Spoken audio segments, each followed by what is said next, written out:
காட்டுக்கு ராஜா ஆண் சிங்கம். ஆனா பெண் சிங்கம் தான் அதிக வேலைய பொறுப்போட செய்யுது. வேட்டையாடுறதுல சிறந்தது பெண் சிங்கம் தான். அது மட்டும் இல்ல, இது ஒரு அர்ப்பணிப்புள்ள தாய். தன்னுடைய குட்டிகளை பாதுகாத்து வளர்க்கும். அத்தியாவசிய உயிர் வாழும் திறன்களை தன்னுடைய குட்டிகளுக்கு கற்றுக் கொடுக்கும். தன் குட்டிகளை பாதுகாக்கிறதுல பெண் சிங்கம் பெரும் பங்கு வகிக்குது. ஹைனா, சிறுத்தை இதெல்லாம் சிங்கக்குட்டிகளை தூக்க வரும்போது பெண் சிங்கம் தனியா நின்னு தைரியமா எதிர்க்கும். இரைய தேடிக்கிட்டு வந்து தன்னுடைய குழுவுக்கே கொடுக்கறது பெண் சிங்கம்தான்.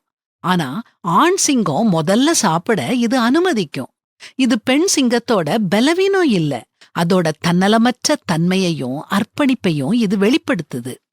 பெண் சிங்கம் ஒரு நாளும் ஆண் சிங்கமாக மாறணும்னு ஆசைப்படுறதில்ல. ஆனா இன்றைய காலகட்டத்துல நிறைய பெண்கள் ஆண்கள மாதிரி தங்களால எல்லாம் செய்ய முடியும்னு நிரூபிக்க ஆசைப்படுறாங்க. இந்த முயற்சியில பெண்மைக்கே உரித்தான பெண்மையையும் பெண்மையின் மதிப்பீட்டையும் இழக்கறாங்க. பெண்மைங்கிறது வரையறை இல்ல, அது ஒரு வரம்.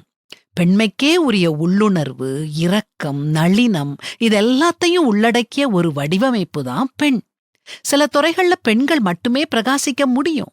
தங்களுக்கே உரிய தனித்துவமான முறையில சிறப்பா பங்களிக்க முடியும். அத திறம்படச் செஞ்சு இந்த உலகத்தை வாழ்வதற்கு சிறந்த ஒரு இடமா மாற்ற முயற்சிக்கணும். பெண் சிங்கம் எப்படி தன்னுடைய கடமைகளை செஞ்சுட்டு பெருந்தன்மையோட கண்ணியமா இருக்குதோ அப்படி பெண்களும் இருக்கணும்.